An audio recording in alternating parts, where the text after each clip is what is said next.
भाई ये बण रे कौन करूचु? ଆସିଲୁ ଶାଗ ଦିଟା ତୋଳିଦେଲୁ। ପିତା ଶାଗ ବରା।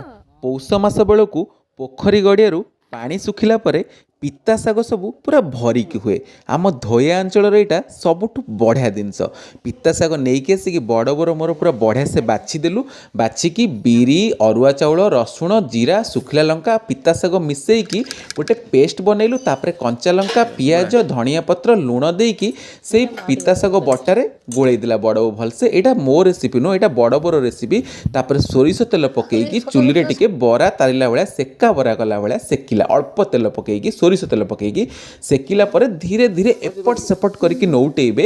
ଯେଉଁ ଅରୁଆ ଚାଉଳଟା ପଡ଼ିଛି ସେଠି ବରାଟା ବଢ଼ିଆ ଟାଣ ହେବ ଆଉ କ୍ରଞ୍ଚି ବି ହେବ, ମସ୍ତ ଲାଗିବ।